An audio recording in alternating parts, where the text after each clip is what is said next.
What's up, everybody? Thank you for joining me with Buzzing with Marlowe live. I'll say it again, live. I hope everybody's doing well. Happy Friday, ladies and gentlemen. We've done it. One away. We're one away from the big 100, ladies and gentlemen. Man, oh my gosh, I can't believe it. And we just hit 3 years. Like, this is insane.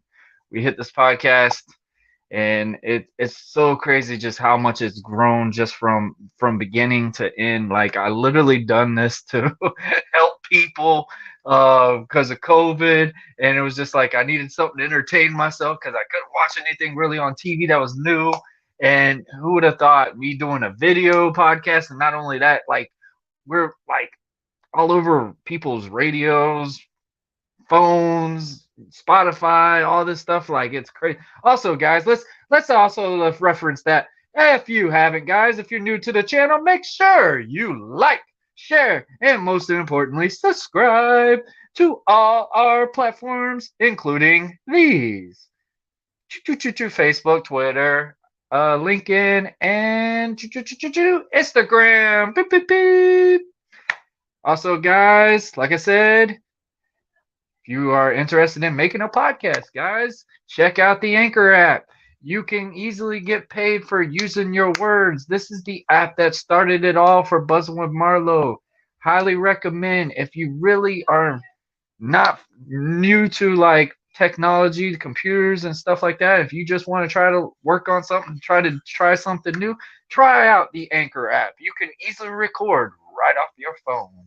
All right, guys. That's a nice little plug, guys. Hey, I hope everybody's doing well, guys. Also, if you haven't, it is the month of April, guys. We are doing a Buzzing with Marlowe sale for autism awareness. Guys, check out the bonfire shop. You can rock this awesome V-neck, or if you still in the cold area, which I highly doubt most of you are, I mean, hey, we got long sleeves, hoodies, and most importantly, basic t-shirts. We know the summer's coming, guys. So, and ladies, we also got y'all hooked up. We also got the best ones for y'all, the Razorback pink tops. Know the gym time is coming in the summertime. We want to show skin. You want to get a tan. You want a nice little color to the elbows and the shoulders and face and all that. Check it out. Go to Bonfire Shop on the Buzzing with Marlowe section. Type in promo code BUZZ20 and you get 10% off. Also, guys, if you go to the Bonfire Shop, go to the Autism Awareness campaign. It's called Buzzing with Autism. That's right, guys. For autism awareness, we're giving out a huge discount. If you buy one of those shirts, you put in a promo code BUZZ15, you get 20% off. That's right, guys. Buzz15 to get 20% off. Can't beat that. I think that is truly amazing, guys. Also, all the money is not even coming to this podcast. It's going to all the just to a nice foundation for autism. Um, Everybody knows my son has autism and stuff like that. So I'm a big supporter of autism awareness. So it's just a beautiful thing. Beautiful people. I mean, my son has one of the best memories come to man. My time in wrestling, I was brain dead at times. Like, literally, I couldn't remember some numbers and stuff like that. My son was literally what I nicknamed called the notepad. And he literally would just be my little journal, would help me remember every little thing that possibly go on back of my head or whatever. So, guys, Buzz 15 to get 20% off on the Bonfire Shop. Also, guys, if you haven't, guys, check it out. If you like this content, and if you're a fan of pro wrestling, yes, I was a pro wrestler for almost 6 years. I was the American Prodigy. I'm not wrestling anymore. I know we get these little pills thrown at me. Oh, you still go or whatever. No, I'm not in the ring. I haven't been in there a long time. But guys, I have a little group called Commission, and we have Commission Talks every Wednesday with my boy from the OTTR podcast, Mr. Chiz, the Black Card Lansky, and my boy Dre on Wheels from the 1130 podcast. We formed the commission. We had commission talks every Wednesday at 5 p.m. Eastern Time on YouTube, Facebook, Twitch, and most importantly, Twitter. Check it out. If you're a fan of wrestling, even if you're not a fan of wrestling, if you like the little scenarios like Skip and Shanahan have, you will love that because me and Shiz go back and forth like little two crazy wolves going, or little crazy dogs going for a bone, guys. It is insane, entertaining. We get so much great feedback every single week. That's why we keep doing it. So check out Commission Talks on Wednesday, or we alternate. So it's say my week was this week. If you didn't check that one out, highly check out that one. That was amazing. Shout out to the Dirty Hills podcast, one of the top wrestling podcasts is out here, coming on to the show and taking over a little bit and having just a down to earth chat, talking about the purposes of gimmicks, why gimmicks are important, why the wrestling itself now is so different to catch eyes on compared to what it was back in the 90s and stuff like that. It was a great chat. Check that out. Highly recommend. Shout out to the Dirty Hills. Shout out to my boy Shiz and Dre because we did our thing. And shout out to our guest, Alex Coquito, for coming on as well. That was definitely just a great, great, fun chat, guys. All right, guys. It is episode 99. We're one away from the 100. That is insane. So, I'm very excited about today. I did an episode with this guy literally, I think my first or second season. And what a banger we had. I mean, I had a lot of things to get off my chest, and he had a lot of things that he was trying to promote with Snap Customs and stuff like that. Guys, that's right, guys. I said Snap Customs. If you don't remember when I saved my time in wrestling, this was my Joker, literally one of my biggest villains in the game. That when I was American Prodigy, literally it was just like a wonderful Saturday night every time me and him were in the ring together. Literally one of the guys I idolize when it comes to knowing the game of wrestling, just knowing things in life. Great advice this guy has just all around. I mean, I absolutely love this dude because I mean, I better because he stretched me in every different way in town and country and state, whatever you possibly think of. This man stretched my back, my neck, my legs, all that crap, and even hung me on freaking on a daggum turnbuckle. And yeah, I actually was trying to find that picture, but I couldn't find it. But guys, that's right. I'm talking about the one and only, the censor one, less fortunate, aka that's he's not less anymore, aka my boy Wesley McRoberts. And that's right, guys. Wesley McRoberts is back on Buzzing With Marlowe and on live camera edition. Man, this is gonna be so much fun. So, guys, I'm not gonna waste any more time. When the countdown goes to 30 to 1, this is about to get real, guys. We are back with the censor one, and that countdown, ladies and gentlemen, is about to start right now.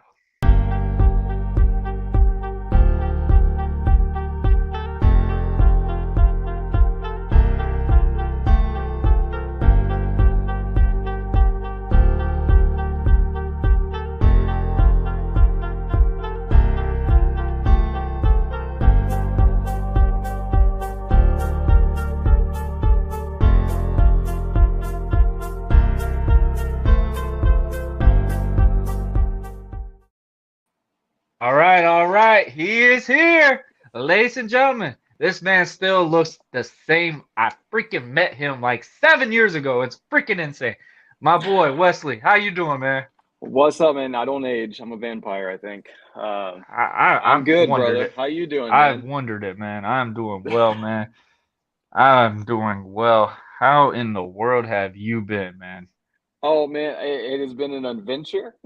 Life is an adventure, right? That's why we And a do it lot every of day. lot of stiff kicks coming back and forth. Is that Uh, what you're about to yeah, say? since the last conversation we had, a lot of things have changed. The Uh-huh. location has changed, but the story remains the same. So, I am honored to be back on here again. I Buzzing with Marlowe. This is one of my guys. This is one of those guys we talked about in the last episode. He has my respect because I beat the hell out of him, and I did it to teach and earn respect, and he earned my respect several times. So I am honored to be here. as many areas we were. Yeah, absolutely. Hey, Never could Barbara. just be a love. Yeah, there we go. You're number one fan. Hey, Barbara. Hey man, if nobody knows who the hell you are, which I really tell people, go ahead and Google this man right now. Just inform them who you are. Sure. I spent around 17 years as a professional wrestler. I wrestled as less fortunate. I started my journey actually when I was 14 years old, was when I went to my first round of wrestling school in Springfield, Missouri, with Matt Kuma, who was he was trained by primetime Brian Lee, who was the fake Undertaker at SummerSlam. He's also in the DOA. He was Chains in the DOA. He was also Killdozer Brian Lee in ECW. From there, I had my first pro wrestling match in August of 2001 in Yulee, Florida. Actually, I'm sorry, Fernandina Beach, Florida. I first started off as wrestling as a guy named Jinsei Tora because I had to wear a mask. So I had a Hayabusa mask covered up my face. You think I look young now? I looked really young then. But yeah, I wrestled for a long time. I had lots of great experiences and traveled a little bit. I will not say that I was as popular as most, but I had a really good time. Had a really fantastic experience with wrestling. I think we mentioned in the last one, I have a real love-hate relationship with pro wrestling. And my last match was Don't in we all? 2018, which we'll talk about that. Actually, retired from pro wrestling for the fourth time because of injury, and I do not come back, and I would probably will never come back, but that's okay. Now I get to sit down and with fine people like Warren here and have these conversations, so I'm pretty excited. Absolutely, man. This is our kayfabe moment, you know. Hey, actually, you know, this has always been okay to do that even outside the barricade because I'm not wearing the mask and stuff. That when you mentioned that thing about the mask, bro, I tried that mask on recently. I was just like, you know, let's just see how much different it is. I was damn near about to suffocate in that damn thing. Like I was just Yeah, like, gosh, what the hell was I thinking? Like, I mean, when we wrestle, I mean, shit, we go like almost a good distance. Like there was really no short match we've ever had, and I'm just sitting. I was like, I don't ever remember ever being tired with this damn thing on. And now it's just like, oh my lord! Now I see what people are talking about when they put this thing on. I'm just like, if I ever thought about it, I don't know about the mask coming. yeah, and you had the mask with no eye holes too, which I could have never. My Hayabusa mask had a mouthpiece, and the eyes were completely You could open. have told who it Uh, was if that wasn't the case, man. it That was was my yeah, it biggest was issue. amazing. It's I always hated it. And I had a professional made mask from Oh Mexico. man, It was very thick. It was so thick. And now a were you a Hayabusa baby mask face? for I was for a while, yeah. And it was very interesting because at the time, now I mean we're really going behind the curtain now. I'm 15 years old. I'm in my freshman year of high school, to put it in perspective, and I'm trying to stand out in a world full of very big guys, Yeah. and I might weigh 140, maybe. Oh yeah, So you did. I forgot about that. I was tiny. So I dyed my hair bright red, like fire engine red, and it would stick out the top of my mask. And kids loved it. Honestly, kids loved it. It was fantastic. Hmm. I hated it. I absolutely hated it because I always felt like I've always been less fortunate. I don't think we talked about the story of how I became less fortunate. Maybe we could probably talk on that this time. Yeah. I've always been less fortunate. That's been my nickname since elementary school, and how that came about. If y'all remember the old Reebok black tops, the shoes we had in the Ooh. late '80s, early '90s. Um, and this is probably 1991, maybe 92. I'm not going to age myself too much here. And I'm running Oh around shit, the that's gym when I in was born. PE. Oh, thanks. Jeez. Ching, there's one. Wait till I see you. So Love I'm running chop. around the gym, and y'all know, like when your shoe kind of, I guess, goes like this, Uh kind of does the huh. thing. And I'm running around the gym. I couldn't be more than 6 years old, maybe, and my shoe's going like this Oh as I'm running around man. the gym. I grew up in a very poor town, very, very 1 mile town in Ohio called Aberdeen. Ohio. It's real close to Cincinnati, but very, very poor river town. Every time the river floods, everybody in the town gets wiped out. Very poor Mm-hmm. town. But kids would make fun of me, and they would make fun of my shoes because this same year that all this is going on, my dad broke his back in a steel factory. So we were really in, hard times, to quote Dusty Rhodes. We were in hard times. Yeah. So as I'm running around the gym, this kid is making fun of me, and my PE teacher at the time, his name was Mr. Ashcraft, and I think he's still the PE teacher in the neighboring school, still to this day, Holy cow. said, you shouldn't make fun of people who are less fortunate.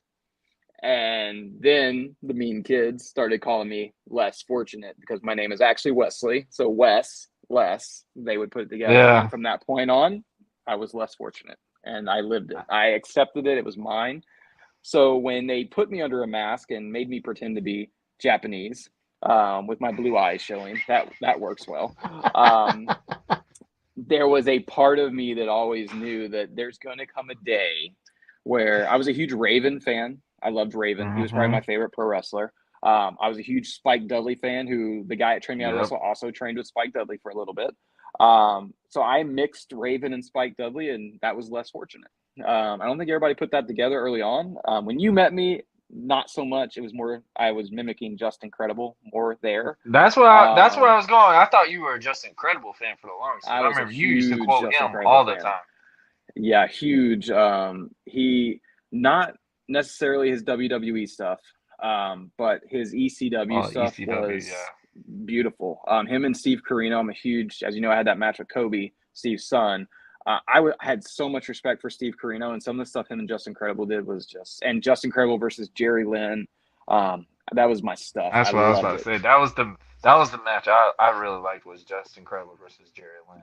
Definitely. Yeah, I mean, anything with Jerry Lynn. Yeah, Jerry Lynn's. I mean, if you haven't sat down and watched Jerry Lynn versus Rob Van Dam 1, 2, and 3, watch a match. Oh my gosh, watch those. I mean, that's Savage versus Steamboat at WrestleMania. I mean, it's in that conversation. It's there. It's there. But yeah, that's how I became less fortunate, and I had to wait till my 16th birthday before I was allowed to take off the mask. Yeah, just before. I had my the first time I ever did it. I was in Nashville, Tennessee. I'll never forget this. I wrestled my trainer, and his tag team partner in Nashville, and his tag team partner's name was Max Chaos, and Max Chaos broke his leg in the middle of the match. Actually got his ankle stuck in the mat and snapped his ankle. I'm sorry, it was the second time I wrestled. Was less fortunate. The first and second time we're in Nashville, Tennessee. So yeah, less fortunate. Started off with a bang. It was great. Loved it. Literally. Yeah, really. It snap. Every time I talk to Jason, who was Max Chaos, I'm like, hey, remember that time your ankle broke in the middle of the match and I had to wrestle 2 300-pound guys for about 20 minutes? Thanks. That was great. Way to pay my dues there, buddy. Right. Now, my guy that trained me was going to be mad. He wasn't 300. He was 245, 250, but I'm going to say he was 300 because it sounds better. I'm going to own that. But yeah, that's how Less Fortunate started. And then, we went over kind of what I've done and all that. I don't claim to be famous or nothing like that. I never was in love with pro wrestling. It was never like everything I ever wanted to do. I think we've talked about that. It was more or less, you're going to do that, from my family, from my trainer, who was my best friend. I always loved wrestling. Grew up loving Stone Cold Steve Austin, yes, Macho Man Hogan, Ultimate Warrior, Ravishing Rick Rude, Bushwhackers. I mean, I could keep going. I loved all of it. I had all the toys, all the Hasbros, everything. But I was always too small in my brain. I was always too small. And then I saw Spike Dudley get picked up over his head by Bam Bam Bigelow and thrown over the top rope into the crowd in ECW. Yep. And first time I ever watched ECW. And I said, I could do that. And it was more or less, hey, I could get the eyes on me by doing that crazy stuff, which, as you know, before you met me, that is what I did. Most of the crazy stuff. So I remember when you used to show me all that stuff, and I was like, don't expect that to happen. Yeah.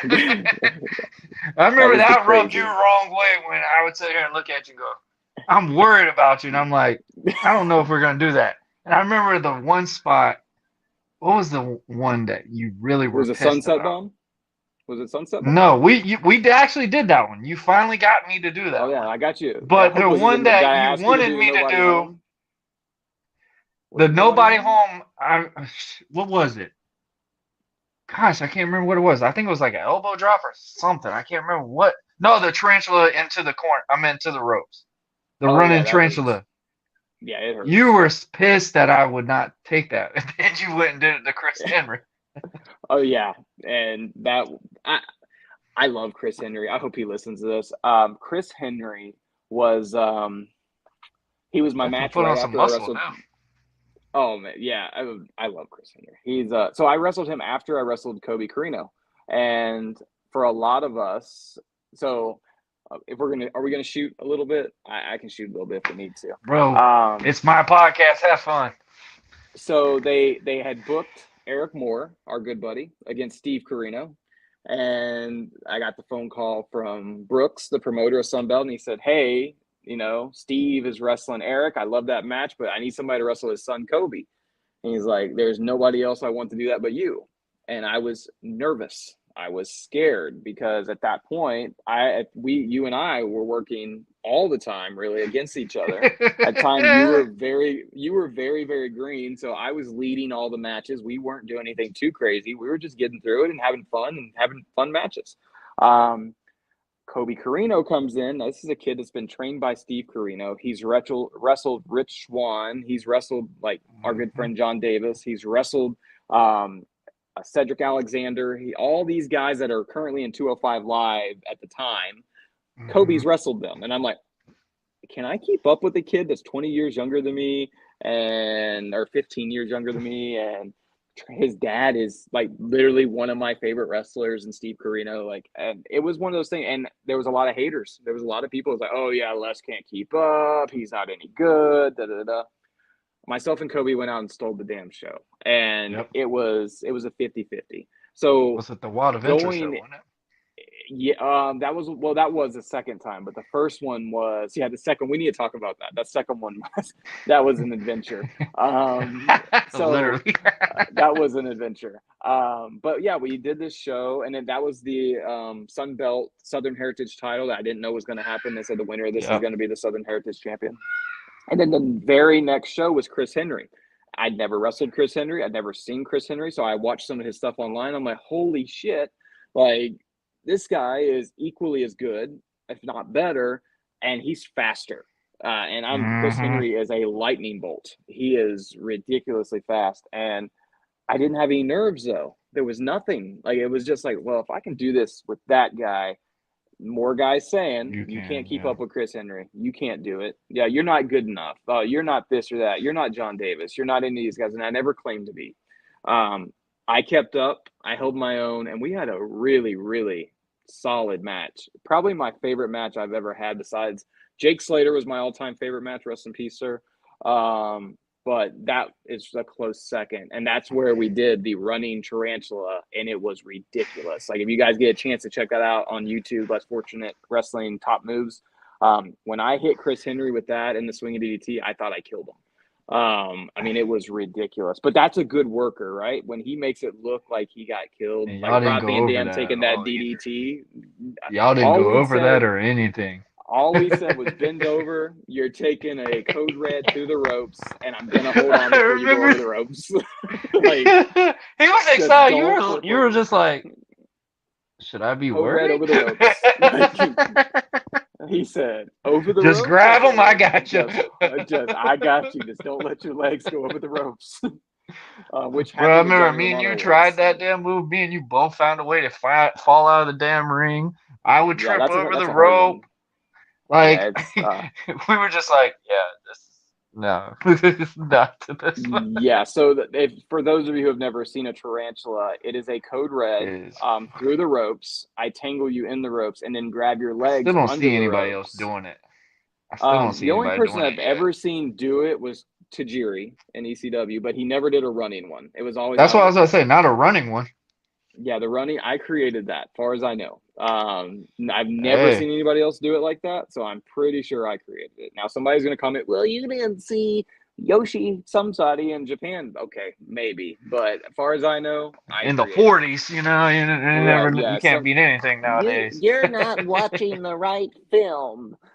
Well, go back to Oh your my mom's lord! basement because no, I'm not. So, I'm pretty sure I This is the created blood that. mist. Yeah, I don't. Yeah, apparently I think I created that. But yeah, that's some of the stuff. I think this is what I know. This is what you enjoyed about me is the pullback blockbuster. Nobody was doing that. The tarantula. Nobody was doing that. It was so I easy was to do. doing moves that nobody was doing because yes, low kicks, everybody was doing it, but it would lead into these crazy moves. The fortune cookie, which is an Indian deathlock, nobody was doing it at the time. Now Brian Danielson is Brian Danielson again. Now he's doing it every week. The cattle mutilation, nobody was doing it, so I was just trying to do that. I was just trying to do stuff that No, I'm not John Davis. I'll use John Davis because I think John Davis should be in WWE right now. I'm not John Davis. I'm not Wardell Walker. Not Steve Madison. I'm none of those guys. I'm not Francisco Chiasto. I'm none of those guys. I was less fortunate. I was what I Mhm. was, and then I wrestled Jason Falcone at United Pro. We tore it down. That was a fun match.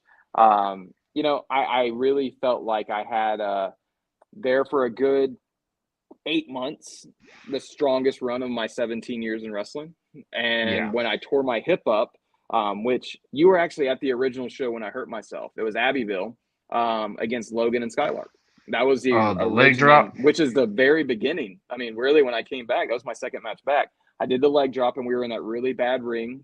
Rest in peace, Mr. Jerry Stevens. But his ring was rough. The padding was carpet padding that was nasty. Oof. Oof. And if you remember, I did the leg drop and all the carpet padding had moved. So I bare butted on a bare hip sideways onto in between two boards. So pretty much my bursa sac in my hip or bursa, the fluid that makes your hip move, Hmm. got pinched between the two boards. And if you remember, we stayed the night at the local hotel there that night. And I slept on the floor because I couldn't even get on the bed. You could. Like I it remember was we thought you horrible. were we thought you were pranking us when you're like, I'm sleeping on the floor. Me, Like Eric, and Clayton were just like, this guy really sleeping on the yeah. floor? And then the Eric had a big Dodge truck, so the next day we had to hop up Oh into his my truck to gosh. leave, and I We couldn't love hop up in the Eric, but truck. damn that truck, Yeah, bro. I was like, yeah, that was man, you got calf muscles for this one right here. My God. yeah, that was when the injury happened. And then I worked all the matches with you, all the I mean the that I love crazy that one. last match. I mean, all those low kicks, I mean, that stuff hurt because every time I turned my leg, I Oh, was it ripping did. it. I wouldn't have. So yeah, it was rough. And then the last injury to it, which it's nobody's fault. I'm not going to blame anybody for it or anything like that. But I was wrestling in Vincennes, Indiana, and I was wrestling this guy. He did like a prison type gimmick, and we were doing the tarantula, but he was going to block it into an Alabama slam, and he blocked Ooh. it, which is I never thought about doing this. It was a really cool spot. I jumped over, get in the position. He reaches up, grabs me, has me here, Alabama slam. When he went to Alabama slam me, his thumb got caught in my tights and he twisted my leg around like this and it ripped it the rest of the way off. I wrestled 1 week later, and that was when I wrestled Dante and Aiden. And that was my very last match because at that point I was told if you rip it anymore, it's never going to work. So that was it. It was freak instant. You remember the ripped up orange tights I used to wear that you could see the skeleton Hmm. bones underneath of it? He got his thumb stuck in that. And when he went to Alabama Slam me, he couldn't get his hand out. So he twisted me. Those were the Uh, newer ones too, I think, weren't they? yeah, wasn't anybody's fault. Nothing like that. It was just a freak thing. It was an injury that I could have, we don't make a whole lot in pro wrestling. So I could have set out. I was doing it for enjoyment. But that Spoiler. was the end of it. Yeah, like Spoiler. that was the end of it. And I had to actually went back. I shared the video recently. My last match. I was really glad my last match was in Sunbelt. Brooks Robinson, his family, I love them. And I said this in the thing. Dante, I want to say this. If we can take a minute just to kind of, I want to a huge thank you to Dante and Aiden from the Nightmare Syndicate. So what was originally supposed to happen was Aiden supposed just to be me retired. versus, yeah, yeah, poor guy. Aiden and I were supposed to wrestle. Something happened politically with Sunbelt. Aiden wrestled the show he wasn't supposed to. Something I don't know, wasn't involved. So they switched it to me and Dante, and then I tore my hip up. They've advertised this match. Everybody's pretty excited because me and Dante had never had a one-on-one match. I'm excited Hmm. about it. It's going to be crazy. And then I tore my hip up. worse than it already was. So I called Brooks and I was like, this is going to be my last match. And he thought I was kidding. He thought I was, wrestlers do this all the time, right? This is my last match. I'm done. And then come back 6 months later. But I was serious. And I have cried on the phone with him. Like, I'm sorry, man. This has to be it. And I don't want this to be it anywhere else but here. Mm-hmm. So I asked for a favor. And the favor was, will you please put Aiden in the match? Because there's no way that I'm capable of running the ropes more than twice. If I do, I'm going to fall down. I need to have timeouts in between taking bumps and falls. I need to be able to roll out of the ring and let them two wrestle and let me, rest. Mm-hmm. So Brooks did that for me. So thank you to Brooks for that. But a huge thank you. I actually thanked both of them online the other day. I shared the video of the match. If it wasn't for Aiden Knight and Dante, I couldn't have had a last match. My last match would have been against Johnny Romano, and it was a horrible match, and I was pissed off about it. And still have not talked to Johnny Romano since then. We won't go into that any deeper than that. But I wanted my last match to be with people that, mutual respect completely around. So I did that. It was cool. And then at the end of it, I got to say my favorite song. I got to say bye to the crowd. And then I read off my favorite song is a song called Eulogy, which, I can tell you guys if you want to hear it. It's pretty awesome. It's short, but it's not everybody can grow up to be an astronaut. Not everybody grows up to be a king. Not everybody's going to be Freddie Mercury, but we can all raise a glass and sing. I haven't always been a perfect person. I haven't always done what my mom and dad would please. My mom and dad were sitting in the front row. That was pretty cool. But on the day I die, they'll say, at least I tried, and that's the only eulogy I need. And I got a standing ovation, and I left my tights, my boots, everything in the middle of the ring, and I left. And I have never stepped foot back in a wrestling ring since then, and I never plan on stepping foot back in one ever again. Maybe. People are poking at me left and right now. It's hard though, right? Like for me, bro, it's like when you watch it, Edge, Daniel Bryan, all these guys. I'm like, dang, gummit. I was like, man, I had that reason. Now it's like, well, shit, they're like double my age right now. Like, why you gotta say it like that? They're my age. They're my age. Why do you say it like that? I'm just like, but I'm looking at my daughter and stuff, man. I'm like, I'm literally in her life repetitively now. Like when I first got in, I mean, I had my son, but I didn't have him full time, so I wasn't really have that moment where I just literally go back and go, you know what, I need to just stay home and whatever. But I constantly needed to be gone because I had so much shit going on in my head. And I remember when we first realize the mental battle that comes with that, though, right? Like, oh my gosh, people don't understand it. Like that, the day of a show is not a 1 hour event. To the people that show up, it's a couple hours. They show up, they pay their price, they get their popcorn, they watch the show. For us, it starts at 10, 11 o'clock in the morning most of the times, unless you're, someone of name value who doesn't have to show up till showtime. But most of us, we show up really early. We help set up the ring. We set up everything. We hand out flyers. That's one thing I always all-day event. I felt like that was one thing I was obligated to do because I'm like, you know what? Even though people are paying to see us wrestle, I can give back to the guy that's giving us representation, regardless where shows I was at. I made sure I could give that value, be like, hey, man, this guy's really reliable. He's tearing down the ring. He's setting the ring up. He's doing his things. Like, even when I wasn't, per se, the quote-unquote green anymore, like, I had that mentality into me always. I always was one of the ones to give back. And that's one thing I could definitely say about you. You have such a creative freaking mind. You have so many damn talents. Like, I remember when we first started talking, like you flat out just told me, "Hey man, my kid enjoys your mask. Like my kid loves your character." And then found out we were wrestling like not even a month later, and like God forbid, did we even thought that one off was gonna go a whole almost 2 years? Yeah.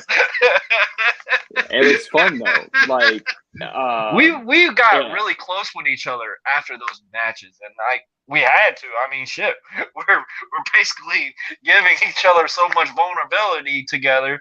Like we had to be close, or we're just like, all right, so we just gonna really be this type of way and just let it out in matches. Like we've had matches where we were having fun and stuff. And then yes, there was that one time that we literally were a little upset with each other.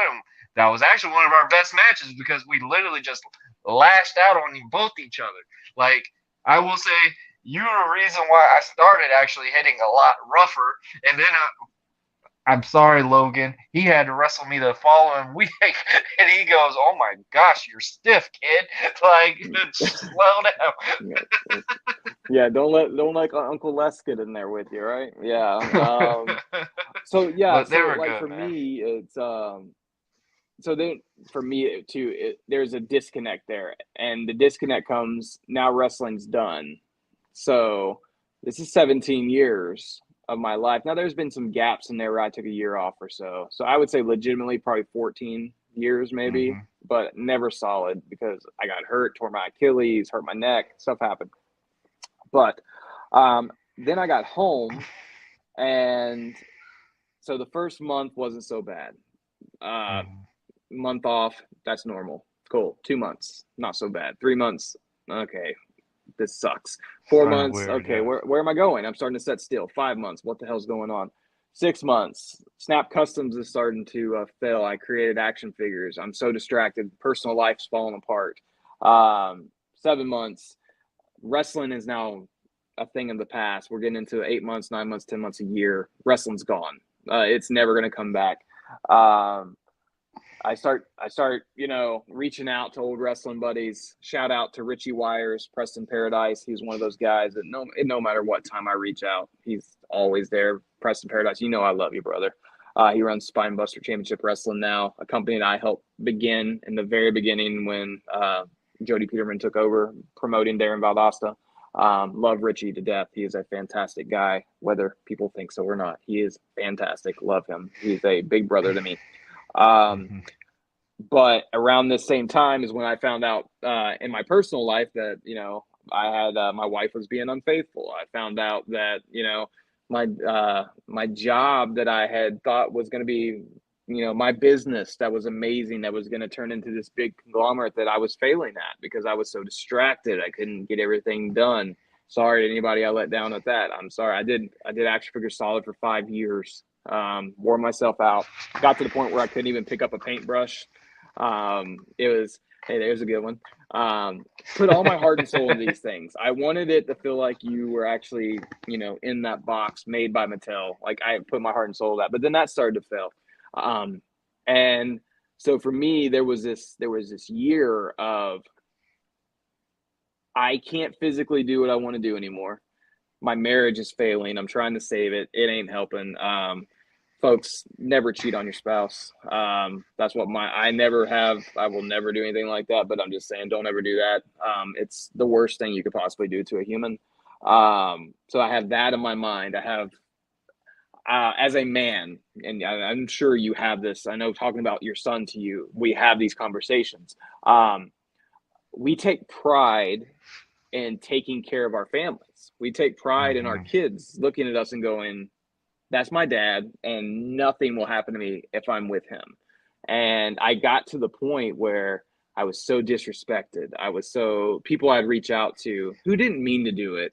We have a friend we were talking about earlier. I won't say his name, but who goes online and he does it plainly. He'll disrespect us online and say rude things and stuff. But not knowing what you're going through on the other end, Hmm. not knowing that I'm dealing with a possible divorce, not knowing that my kids are mad because I can't pick them up or go to the park and play or any of these things. So that last match, as big as it was to me and as important as it was and great, I mean, it was a fantastic experience getting to say goodbye, hug my friends, tell them I love them. Um, that was the start of a snowball that I couldn't stop. And I'm glad we got to do this today because you agreed that we could talk about some of this heavier stuff. Um, Hmm. and I really want people to understand how powerful their words are and how much and I'm trying not to cuss. I've been trying, this is one of my things for 2021. I'm trying not to. But just understanding that it is so easy. Y'all know I like CM Punk. I was straight edge most of my life. I've never done drugs. I relate to him on that. I will drink a beer with the best of them, but I've never done any drugs in my life at all. I actually have it tattooed on me. right there, drug free. Didn't you drink a beer with me and Eric? I can't remember if you Yeah, I did or didn't. drink beer for sure. I'll have a beer. Never really get drunk, but I'll have a beer. Know your But I limit. want people to understand, like, it only takes one word to mess somebody up. Like, and I have a friend, lots of my buddies, all of us have a mutual friend who is a pro wrestler. I won't name his name, who recently passed away by his own hands. And you never Rest in know peace. if, like, did somebody, what was the last thing he heard? What was the last thing somebody said? Was it a loving comment, or was it somebody just being a dick online? I don't know. What was the last conversation like? And my challenge to people these days, and I try to stick to this the best I can, is you never know where somebody's at mentally. You never know. You never know who the next Robin Williams or Chester Bennington is. You don't know. And I don't talk about this. This is the only place I'm going to ever open up about this and talk. I feel comfortable enough with you that I can have these conversations. I got to that point where I was like, I can't wrestle. I don't love wrestling, but I lust for wrestling. I need it. I need to have that contact. I need to get my heart beating. I need to hear them, whether they're calling me an asshole or they're cheering for me. I need that. I need the boys in the locker room who aren't your friends when you're not in the locker room typically, and are snakes in the grass majority of the time. I needed the reassurance. I needed the camaraderie. That's gone. I needed a partner. She was gone. I needed to be the hero for my kids. That was gone. So, or to my eyes, it was gone. I didn't realize that it wasn't, but to me, it was gone. So I got to that point where one day I was in my basement and I said, this is it. And I'm done. And thank God for weak rope, and thank God for a second chance, which is, I just want people to understand, and I say this, and I prepare myself for backlash in saying that, you have to understand your crowd when you're saying stuff. You have to understand the mental state of the people you are dealing with. And it is, again, so easy to hit low-hanging fruit. It is so easy to go, oh, yeah, that guy sucks, or this guy's that, or this guy's this, that, or the other. It is a lot more beneficial to go, you know what? But he's a great guy. You know what? I bet he's having a rough day. What can I do to make it better? I'm not going to name the person who put me in the place I was in, because that person is sitting in this room and his name is Wesley. So I guess I will name him. I put myself in that position. I listen to people way too damn much. I care what people think. I'm a people pleaser. And being an omnivert, which is an introvert and an extrovert, that's a problem. Chester Bennington once said, the most dangerous street you can go on is the one in between your ears. Yep. I live there, and it's dangerous. So I want people to please understand, your words to you might not mean a whole lot of anything. I'm guilty of it. I'm sure you've done it. I've stood up to my father before and said, I hate you. I've said it, and I didn't mean it, but in anger, I said it. I don't know what effect that had on him at a younger age. You know what I mean? Like, I don't know what I did. But I can tell you what it was like the first time my kid said that to me. And it's not, you know what I mean? You got to understand your words. I kick pretty hard, Warren. You know that. I hit pretty hard. Oh, really? Those words, man, like, people don't understand. Like, I would much rather be hit really hard than somebody use their words, because it just rips you to pieces. And it does. Seeing our friends dying bothers me a lot, to the point where I don't want to be involved in pro wrestling ever again. Seeing our friends pass away, seeing good people take their own lives because they're miserable. There's so much to be happy for. There's so much. I mean, every single day. Warren, you have a blessing with you every single day with your son. Like, you get to see. I remember when we first met, I don't think he wasn't walking, right? Was that? I mean, he was having to do therapy and all this stuff. And now look at him. I mean, you know what I mean? Like you were saying, he's like a calculator like this for you. He remembers everything. He's like this to me, and he'll be 10 literally in like freaking 10 days, bro. And you never, like, I won't say you don't think about it, but I have 3 beautiful daughters. How selfish of me to ever think that they could go on without me. Like, you know what I mean? Like, but I put myself in that situation because I really cared. And this is what we're taught in pro wrestling, right? You listen for them, right? If they're Yeah. not reacting, you got to do something to get them to react. Well, in real life, that's bullshit. Like, you do not have to listen to them. You It gets listen you in to trouble. you. It Yes, gets you really in trouble. because they're not out for you. They're Yeah. out for themselves in real life. So you have to find the positivity, and you got to find whatever it is that your vice is that you. For me, it's painting. For me, it's I love my new job doing recruiting. I love that. I love motivating people, as you can tell. I don't like hitting people anymore. I don't. I did enjoy it at one point in time. I don't get This man enjoyment wanted the from that closure anymore. post for that one, Yeah, like huh? I don't enjoy that anymore. That was the love So test, bro. What you mean? just love tap. So I want to, without being too long-winded, because I know I'm very long-winded. Since all this happened, I like I said, unfaithful wife. I don't hate her. It is what it is. We're divorced now. 2 months, 3 months into that. Wow. My kids live Damn, that's with my fast. wife in a different state. I'm in Florida now. As you can see, I got the surfboard behind me. Um, Welcome home, bro. Welcome home. I, so one thing, advice for you young fellas out there, and I say this as an old man to you, if you ever get married and the person is not from the place you want to be, ask the question, are you going to want to go home?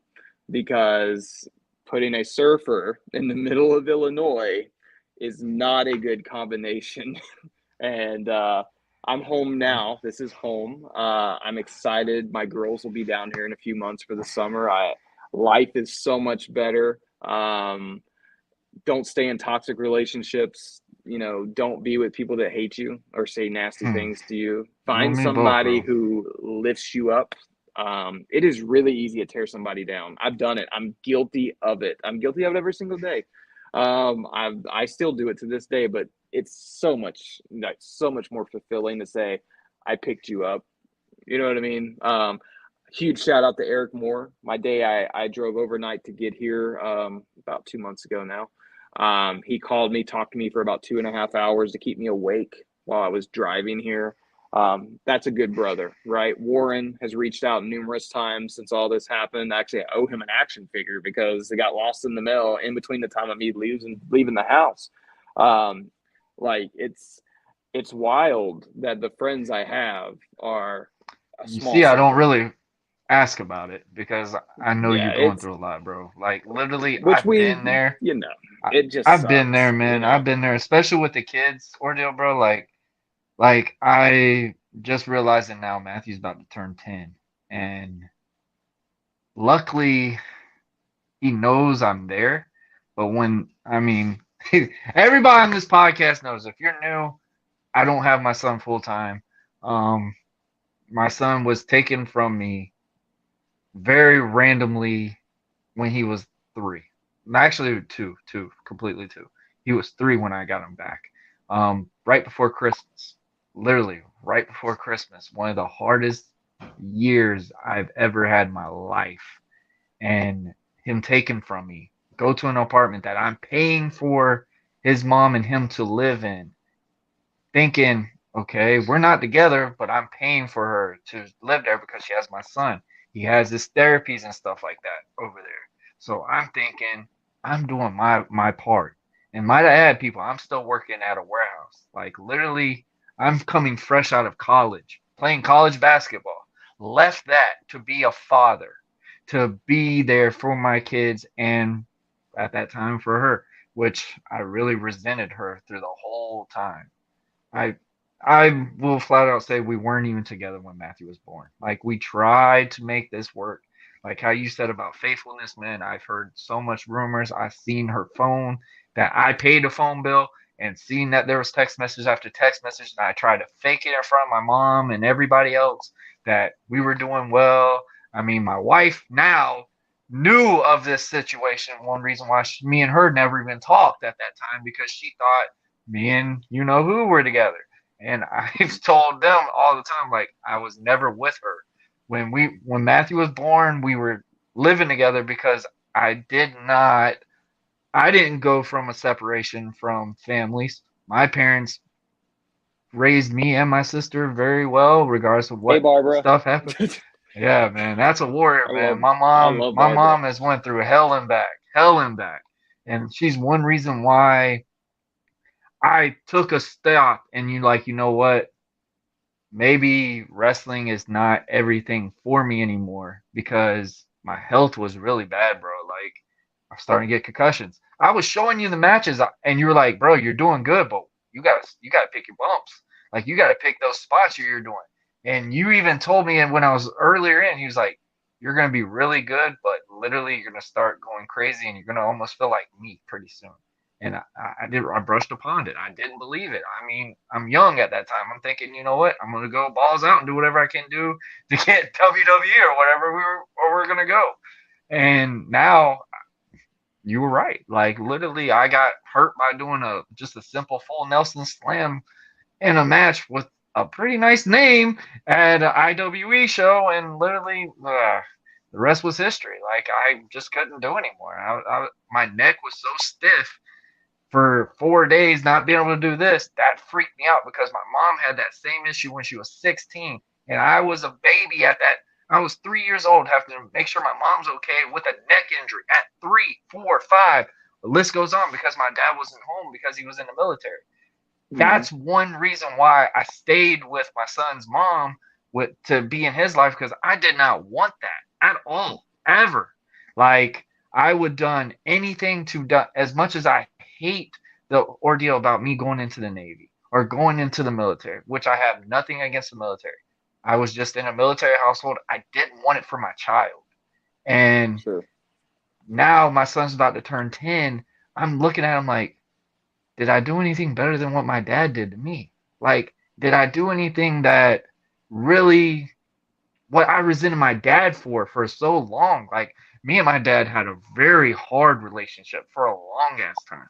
I remember the first time my dad told me he was very proud of me was because of a wrestling match Mm. when I beat you.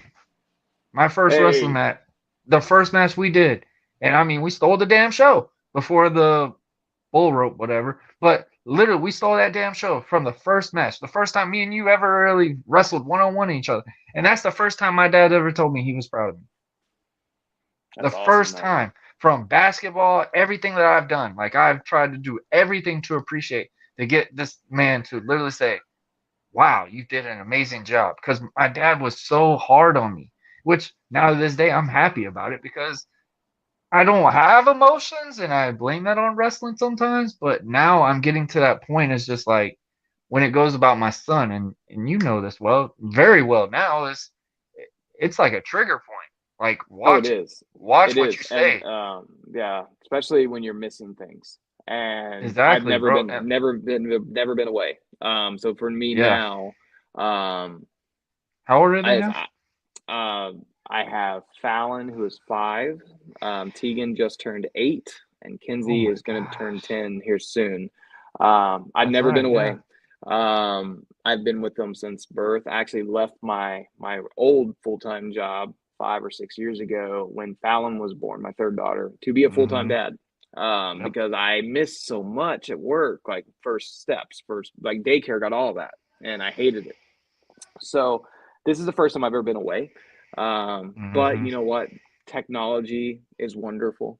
We can have just how you and I are having this conversation. I can talk to my daughters like this. Um, we like to do our Pringles party where I have Pringles in front of me and they have. That's awesome, man.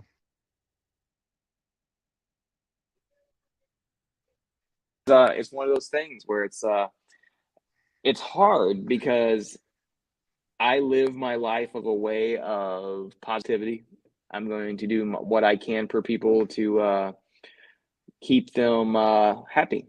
Yeah. And I have to miss my children now so that they can not be pulled out of the school they're in. So they, you know what I mean? It's hard. It is definitely, Trust me. Yeah. it is a hard circumstance. And I relate to you when you're like, hey, I don't get to drop my kid off at school and stuff. Yeah. I I've trust me. I it understand. it hits me like my last visit with Matthew. Bro, people look at me crazy when I tell them like I get him 5 times out of a year.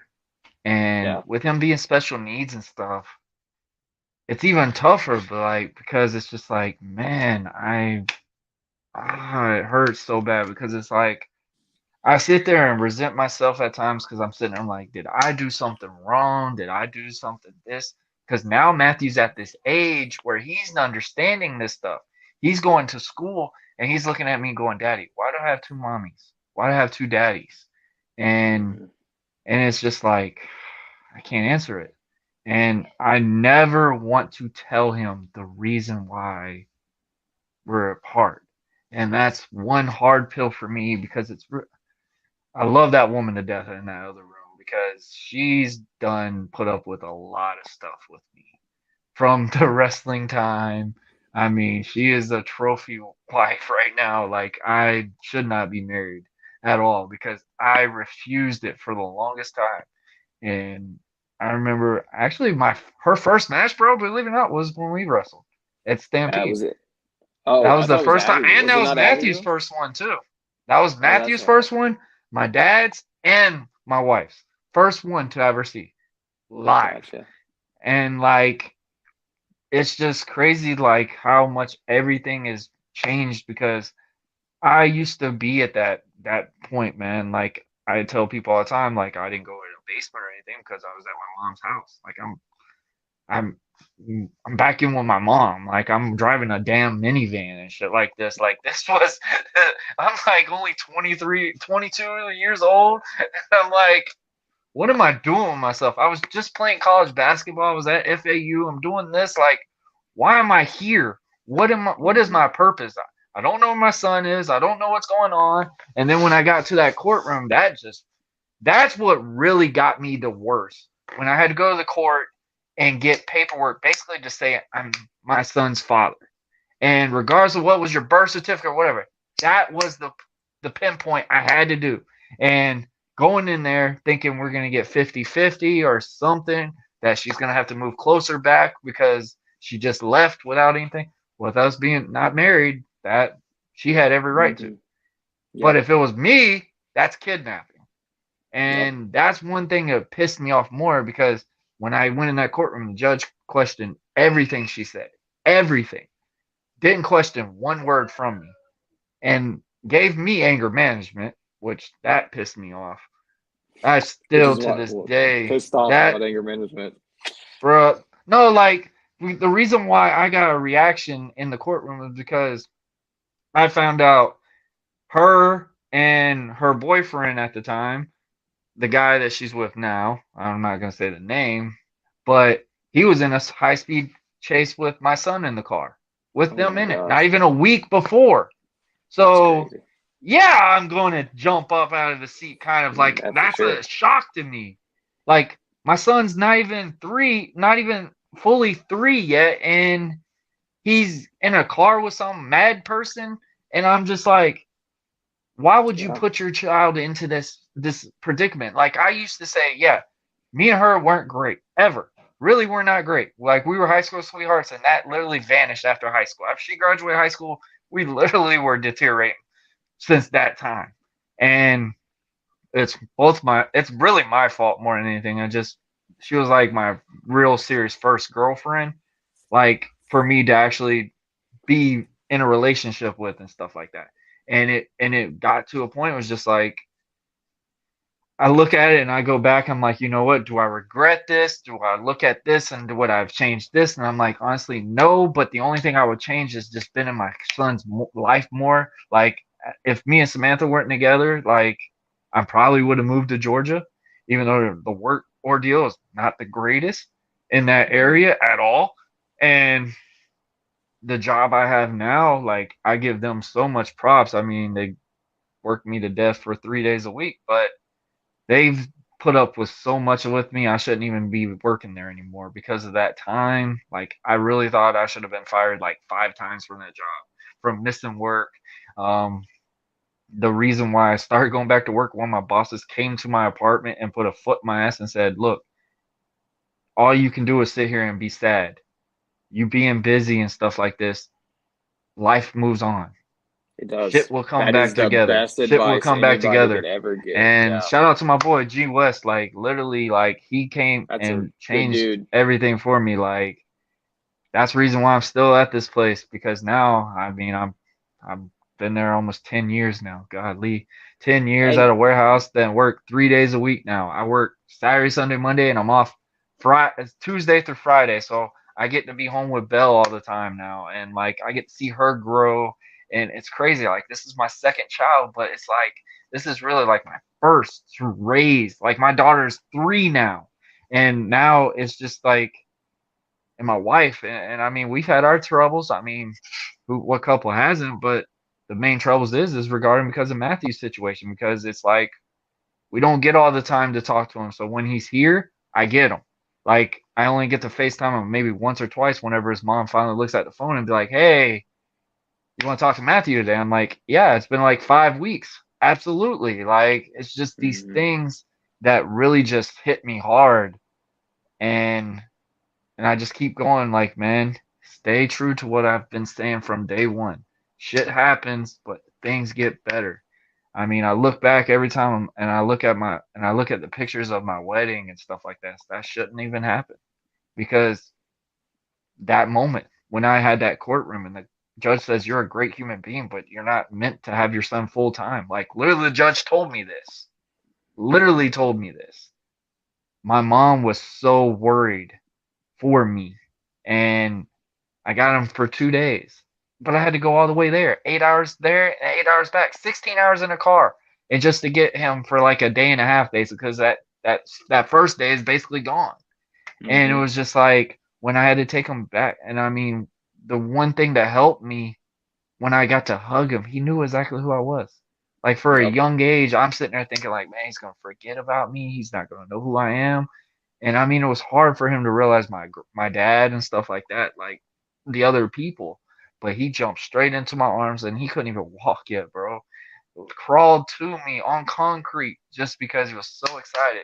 And that's one thing I look back every single time that I have a tough time. I'm like, you know what? He knows I'm here. He knows I'm his dad. Regardless of what happened, it's that's my dad. And it does hurt knowing that there is another guy there on and off, whatever their situation is. I'm not going to get into all that. That's a whole damn another year. But I know for a fact I do what I can for him. I know for a fact I'm there for the time that he knows I'm there.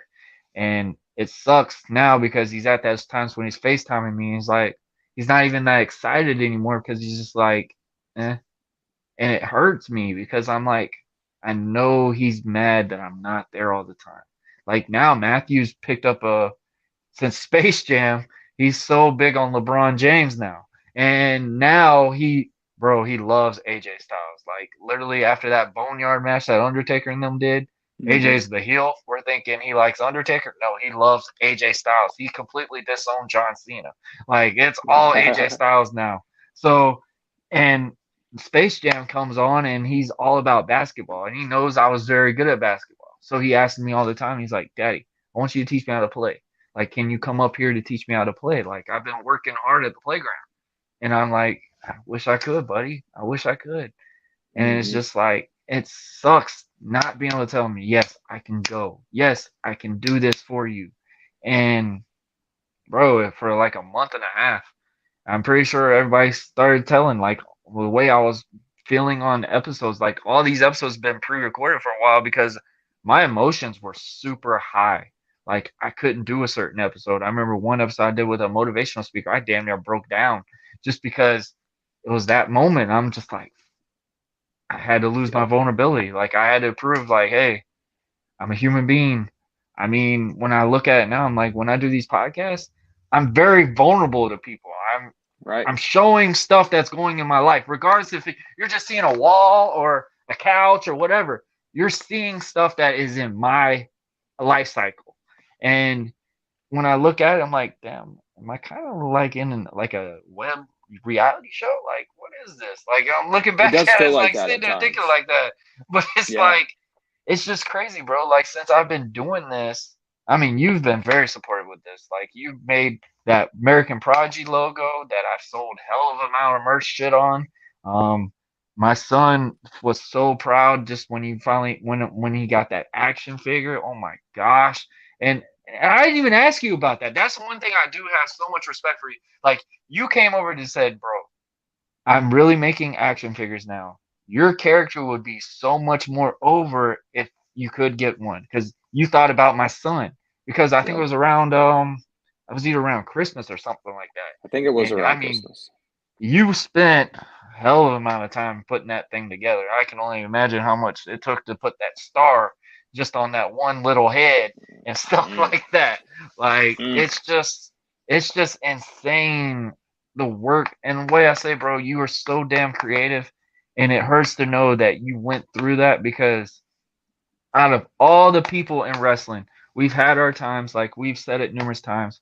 And I learned, and that's one reason where we get to that point that is like, this ain't enough because we spent so much time in that ring with these people. We're thinking our brothers. Like, that was one thing that threw me off so bad. And I think it gave me a bad title at first. Like, I only referred to you, Clayton, Moore, bro, my bros. Like, I'd say bro to y'all and Mm-hmm. Solo and just a certain few.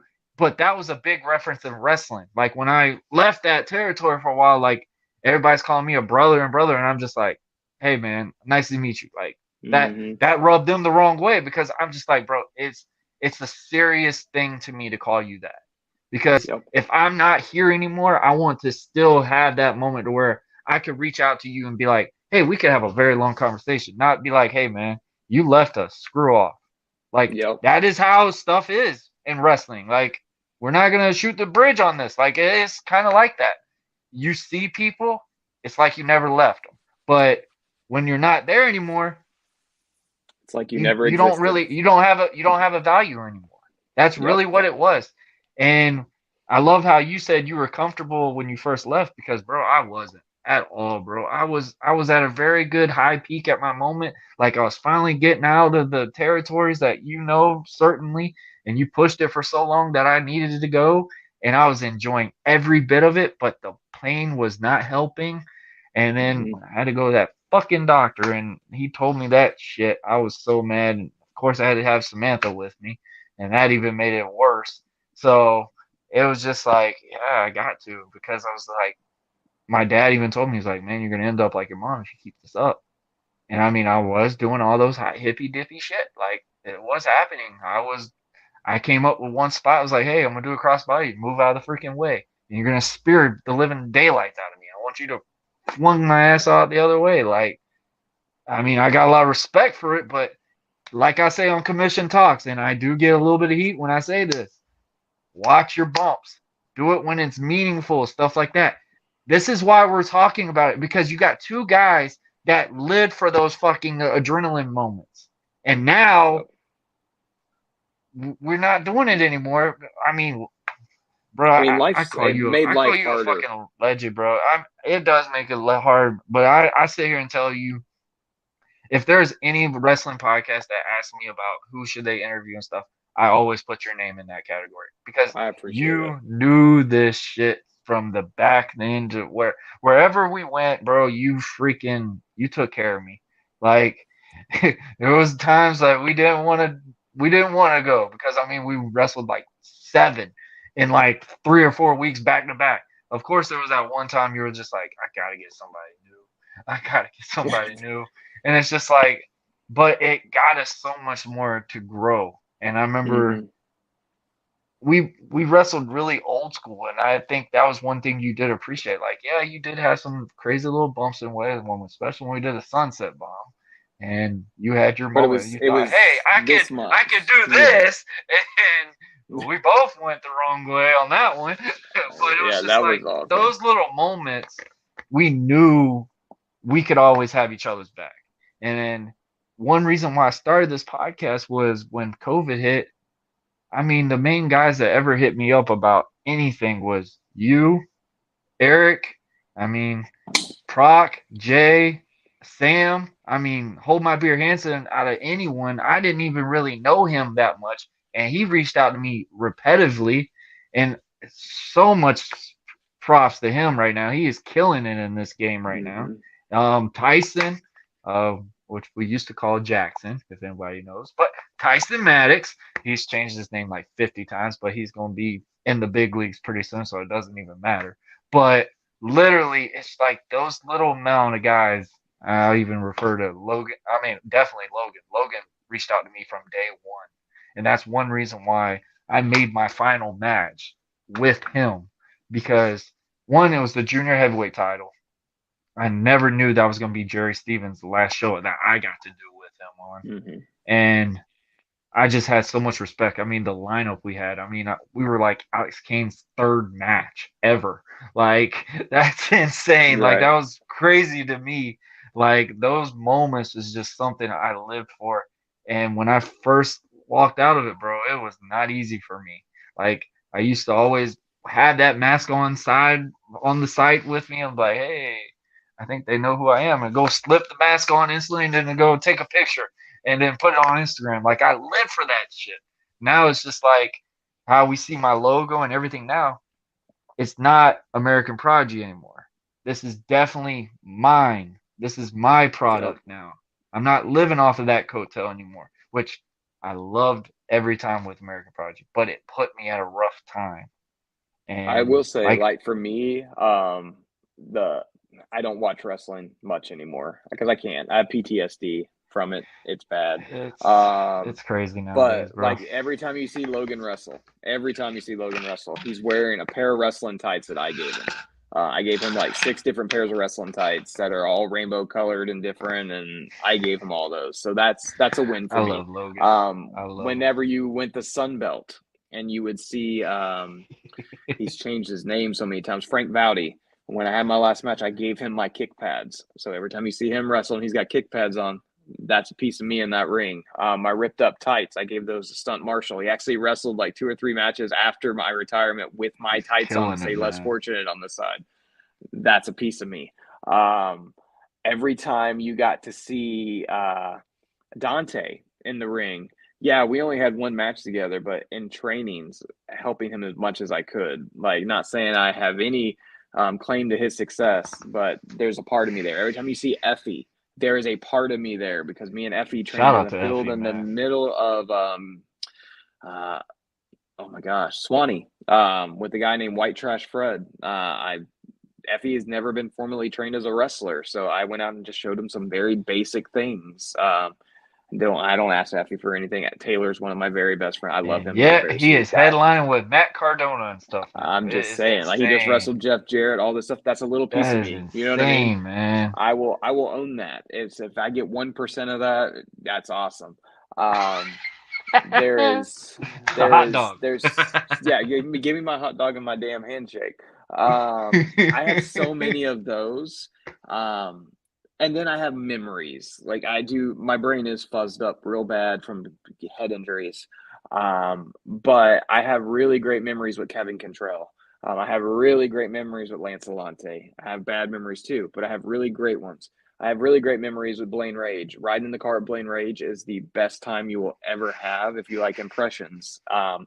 You just, don't go drinking with him because you can't keep up. Um, That little bastard. that little scrawny bastard. His Chris Farley impression will be the best. Like I have Bruh. all those. Vordell Walker, who is He was the only absolutely guy I could feel uncomfortable with a shirt off with. Blaine Rage. Yeah. Yeah. Yeah. Well, Vordell Walker was one of my favorite ones. Like, and I mean, also should have been in WWE. Him and John Davis, Yes. same level in my point of view.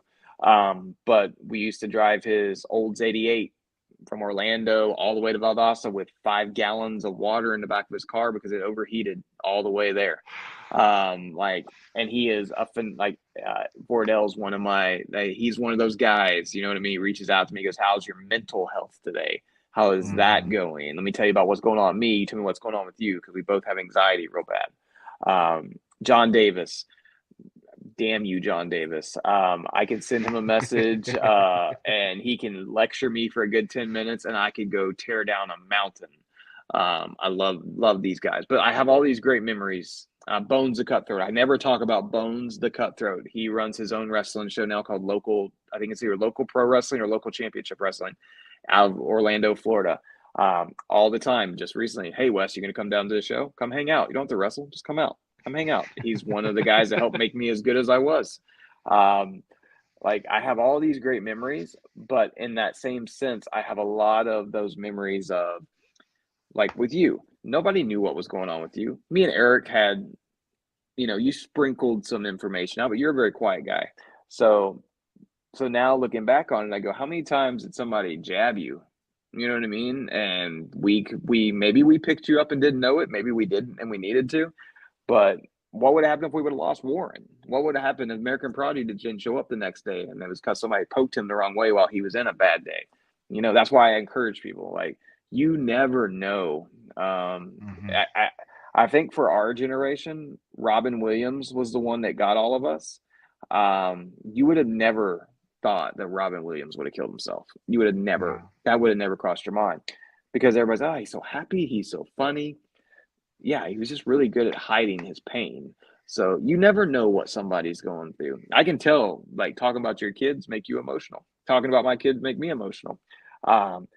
You never know what path somebody has went through just to get through that day, and how they had to grip the sides of their bed to crawl out that day. So if you're listening to this and maybe that thought has went through your mind, or maybe you're in that place and there's people in your life tearing you down, get the fuck away from those people. There's no benefit of them whatsoever. Find your tribe. And I say this all the time. I was actually mentioning this to my prodigy friend here. Feed the right dog.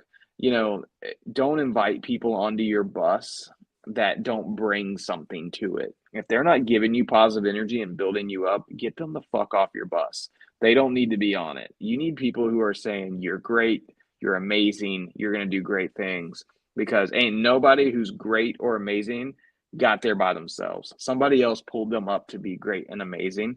There's a really great Arnold Schwarzenegger speech where he says this, nobody's a self-made man. Somebody had to help them get there.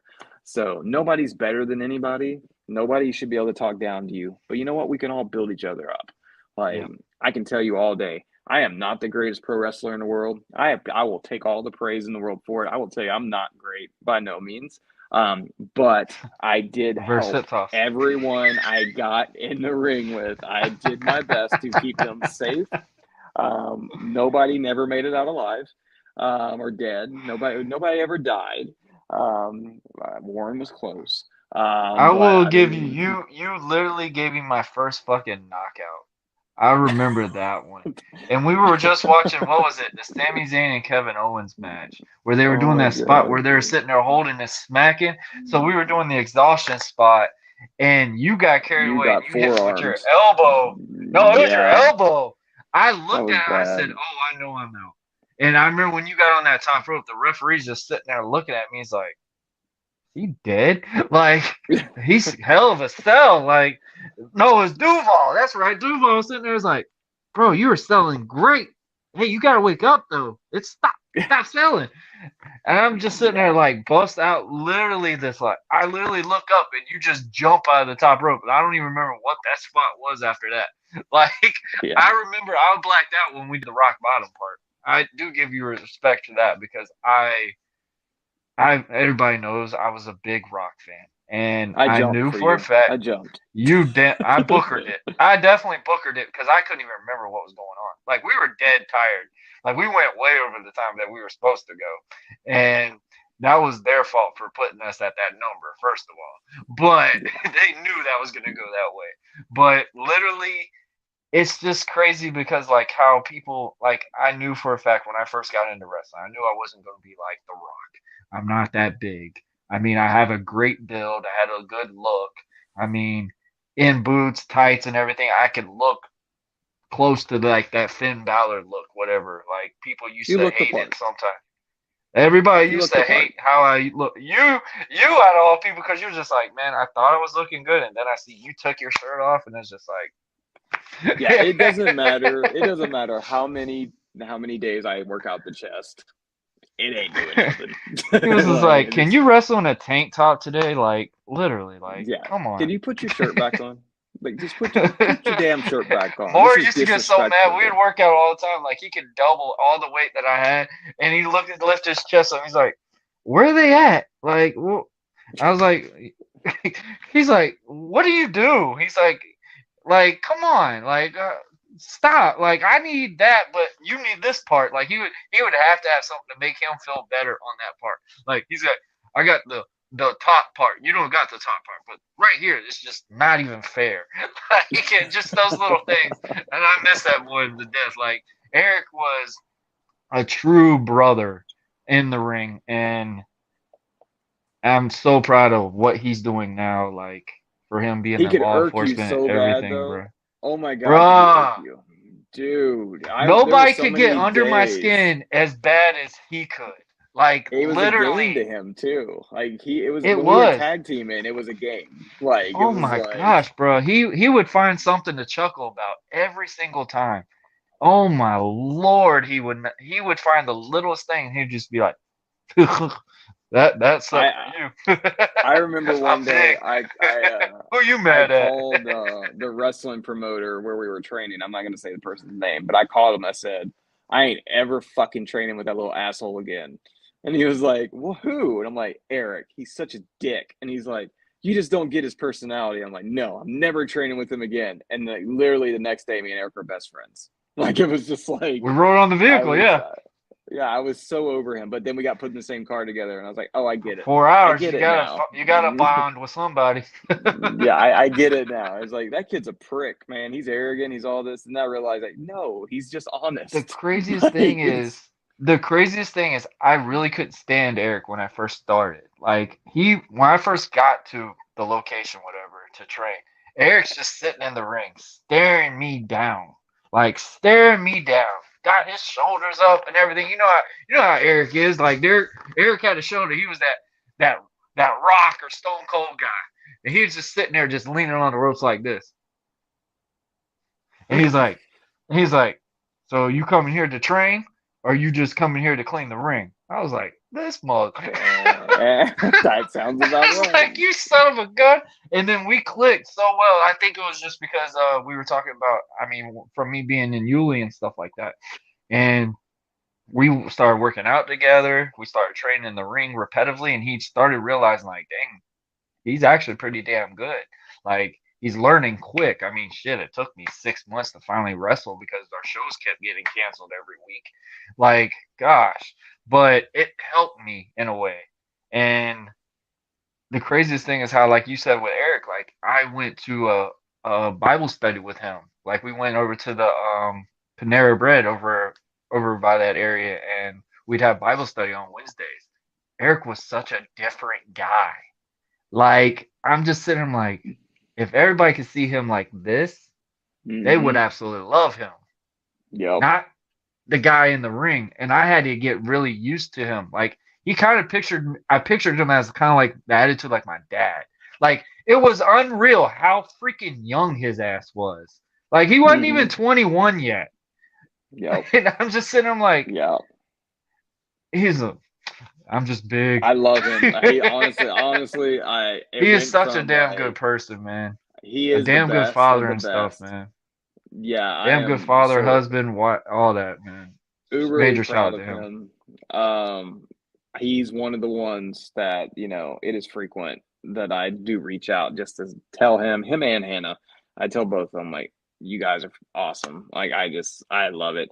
But the one I wanted to end this on today, if I can, I just want to reiterate to people, one, suicide's never the answer. Ever. I'm missing very much so one of my friends who is gone now, a very awesome pro wrestler who did take his life earlier this year, who, if he would have called me, I would have talked to him till I was blue in the face, because he was that guy, and I loved him with all my heart. And I told him every time I got a chance to see him, I with a very clear soul, I can say I told him every time I see him, man, I love you. I need to see you more. You're my brother. I remember the last time I seen him. I remember the last conversation we had. I actually found the last Facebook message I had sent him about a year before. Um, it sucks to have to deal with that. It sucks to be the person in those shoes. It sucks to be the person feeling that that's the only answer. That is never the answer. There is always somebody out there that's going to miss you. And there's always somebody out there that will love you more than that person that is causing you that pain, if it's caused by somebody else. So I just want to encourage anybody, if you ever feel like that, reach out, find somebody. Maybe it's me, maybe it's Warren, maybe it's your best friend, maybe it's your sister, your uncle, your brother. Find somebody to talk to. My situation and how I went through it was being told I shouldn't talk about it. I shouldn't be vocal. I should keep it all in here. And sometimes you just need to talk about it, because sometimes if you put it out in the air, put some positive energy out there, that shit will come back. I am living my best life right now. The only thing that is going to change in my life is I have a 50-50 now. So I get my kids half the year, she has them the other half. It's cool. They're going to have the best summers ever with their dad. It's going to be great. I'm planning for it. We're going to be on vacation all summer. It's going to be wonderful. You just got to find the positive. I have a surfboard sitting behind me. I go surfing almost every day. I paint You're not in almost snow every no more. single day. Yeah, I'm just saying there's no I more remember damn the videos. snow. Oh my You God, barely could snow's get the out of the worst. house sometimes. I paint waves now, so just to chill out. If anybody wants one, I will sell them if you want them, I guess. I don't know. I think they're okay. But anyway, Used yeah, to sell them pretty well. there's so much to life to be thankful for.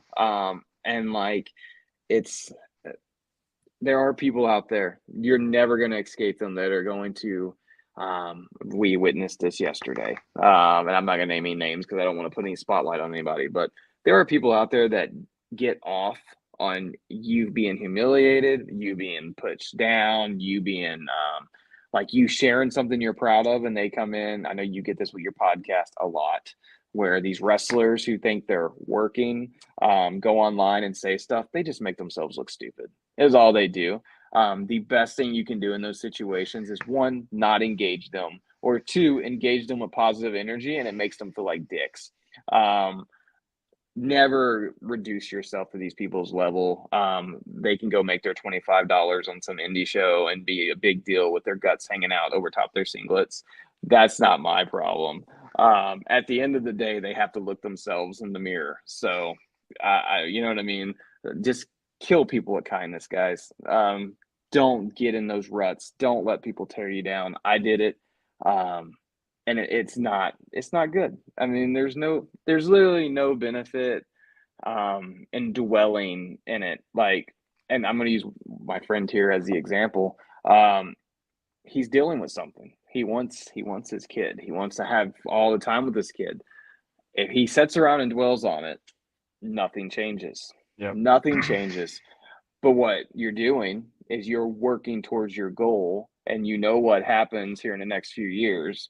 There's that decision comes up again, right? And you're making the best environment for that decision to happen, and you're making yourself better in the time.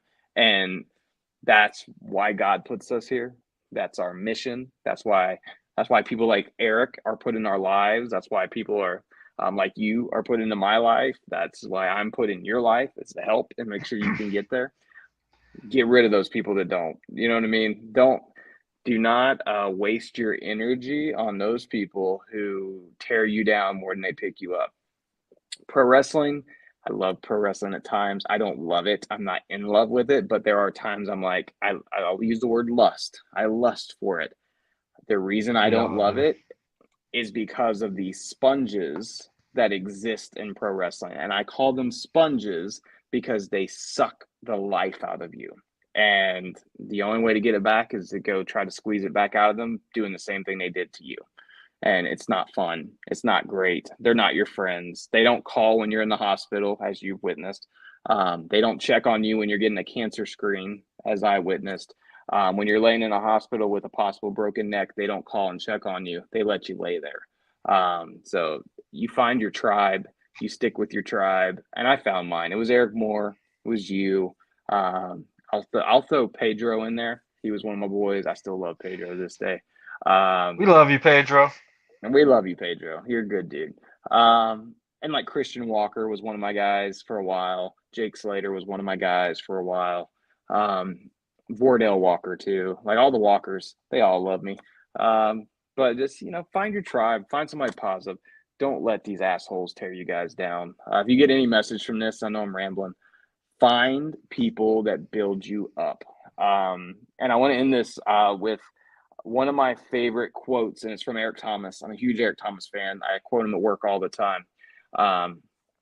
For you to be successful in life, you have to want to succeed as bad as you want to breathe.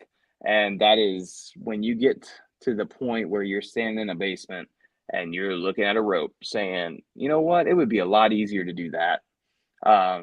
You're not doing anything hard. You're doing the simplest of things that takes zero effort, and that thousands, if not millions, if not trillions of people have done in the past. I don't care to be a statistic. I don't want to be that. It takes a certain human to brave it through life. And life is not fair. Life is not fun. There is nothing necessarily rewarding about it until you take the time to go, have you watched that flower bloom? Have you watched the ocean roll? Have you watched the sky part and see the sun come up? Like, there are things you have to realize that you are going to miss by not being here. Have you seen your kid get married? Have you seen your little girl go to prom? Have you watched your son walk for the first time? Have you met AJ Styles with your kid? Like, there's things, you know what I mean? There's things that you got to get done. I have a little girl that if I do not make it happen where she can go see, it's a punk rock band called the Interrupters, who I'm actually going to see without them because they're going to be here in St. Augustine the next month. I'm going to go see them because that's her dream to go see them. But I'm going to make sure when she's here, we're going to fly to go see them somewhere else. So you got to set your short-term, your long-term goals. Just don't ever do what I did when I was a pro wrestler. And I'm going to use my line as pro wrestling. Don't ever feel less fortunate. Don't do that. Like, you are your own gift to someone. Like, just find those people, find your tribe. And Warren, I want to say something real fast to you because I think you need to hear it. I was listening to you speak about autism earlier, and I know you deal with that with your child. And I would love to make a donation to anything you have with that. So just let me know where I need to send it, what I need to do. I deal with, some things in my life I don't speak about in regards to autism. And I understand. So I appreciate you. What you do with your son is amazing. And it takes a very strong parent to deal with the things that come with that. And you should be very proud of yourself. Every single day. Like how we met. Be proud of it. Yeah, right? From that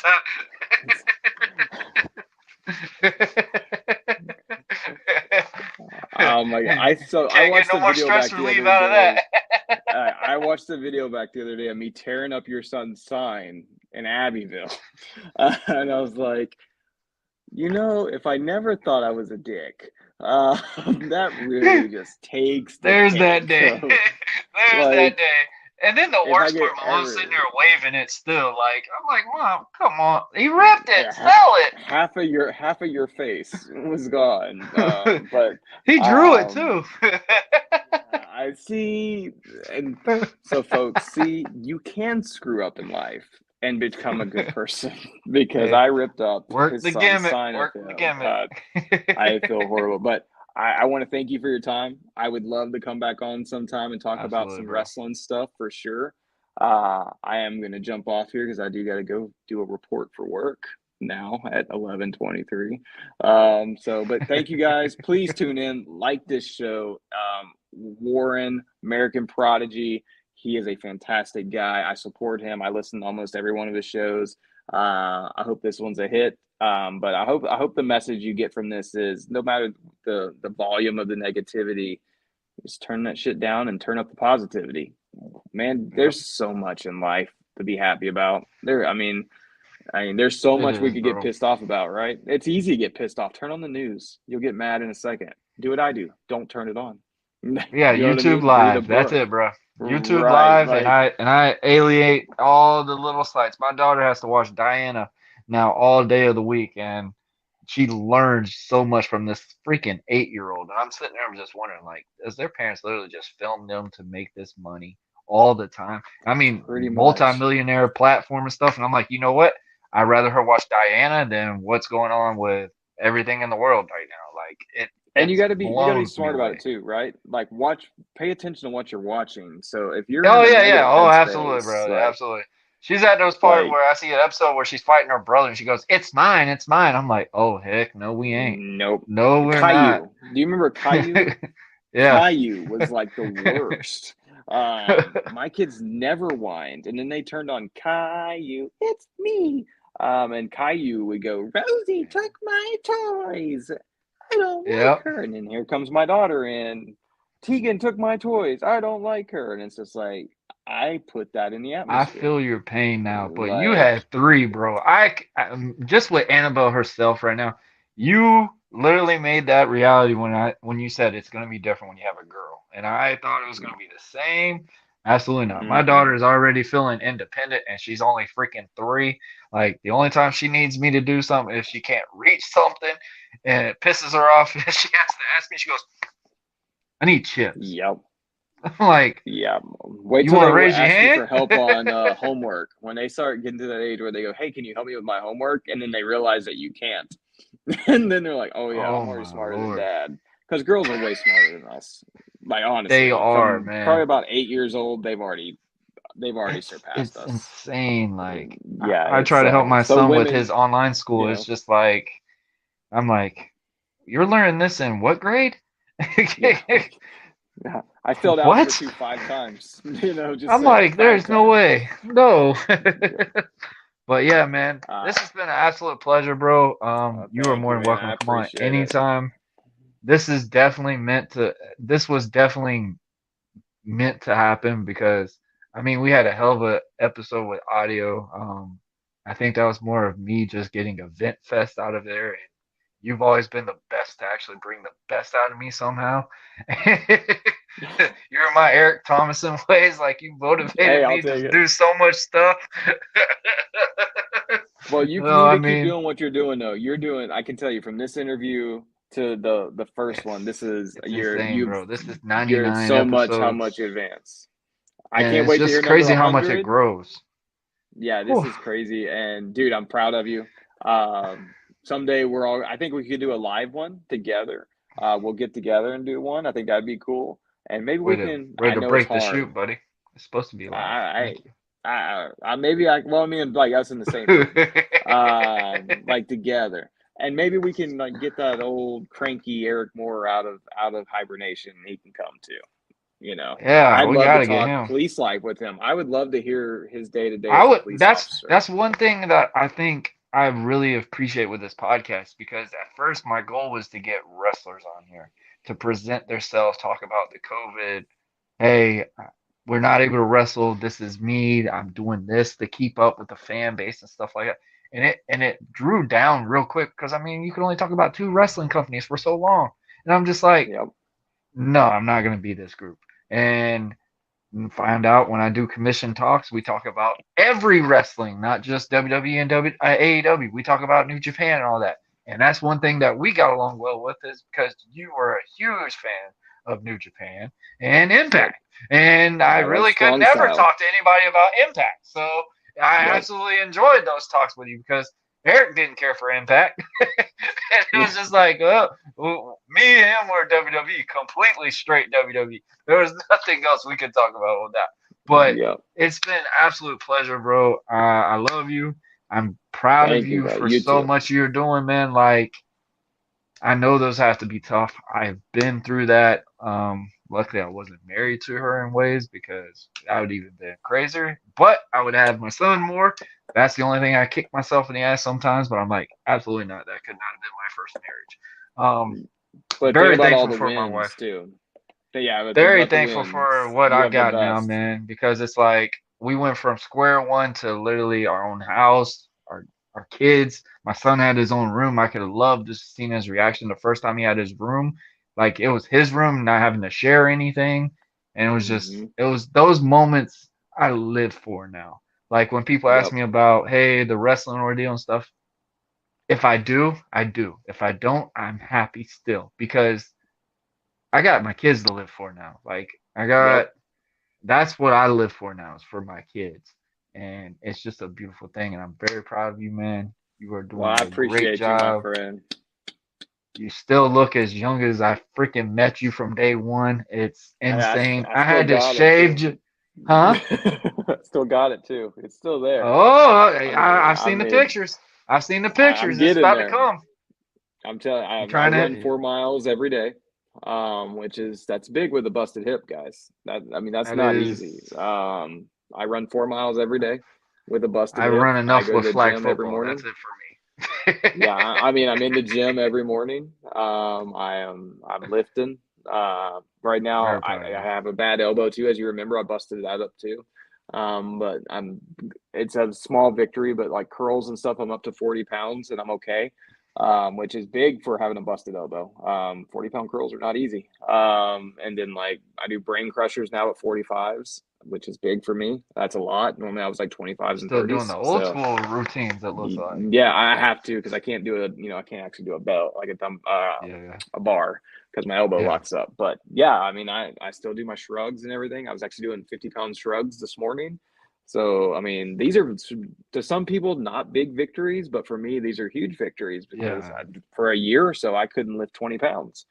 Right. I couldn't run anywhere. I could barely walk. So, saying I I can run remember you four used to miles without preach about stopping, yoga, and now I'm all about that shit now. Like we that's got to really be. how I. That's how I operate every week, bro. Like everybody sits there and picks on me. It's like, you look healthy. I don't know if it really was your neck. Like I have to stretch for an hour a day just to even operate my So body. a buddy of mine has suggested I do hot yoga. So I've actually signed up for a hot yoga class. I'm very interested how that's going to turn out, but we'll see. We'll see what happens. But Warren, thank you so much. This has been a Absolutely, bro. pleasure. I'm going to drop off here, but man, thank you so much. And guys, tune in, check it out. And hey, congratulations on 100 episodes. I'm sure it's going to be amazing. And I can't wait to check it out. Whew, it's definitely gonna be fun, bro. I absolutely appreciate it. Love you, and thank All you right, again. brother. Take care, brother. Be safe. All right, guys, time to get to go home. Q. First and foremost, I'd like to thank my boy Les. You know what? Not Les. Wesley McRoberts for coming on today. Like that's some beautiful thing, guys. I preach this literally all the time. The biggest thing you can do is be nice. Um, he mentioned it about an action figure that he had done for me and stuff like that. I mean, I owe so much to him. Um, this action figure, like when he was talking about his friend passing, I got that reality check about almost 2 years ago. That's crazy now. Oh my gosh. When I lost my buddy Keith, um, really sad, really hard to deal with that moment because homeboy was just about to turn 30. Like literally, he was so excited about turning 30 and his dad, husband, and stuff like that. And it just was crazy to see just his health and everything like that. And he just left so soon. Like you don't know what people are going through. We pick on Will Smith. I think this is a great topic. We pick on Will Smith day in day out about the ordeal with regarding his wife. Um, I don't believe in it. You heard my point of view on commission talks. If you haven't, go check it out. I actually was very I had a shiz moment. Let's just put it that way. I was really unfiltered, and a lot of personal issues come with that standpoint when I was talking about that because it regards around my son, because that is how I felt for a long time, and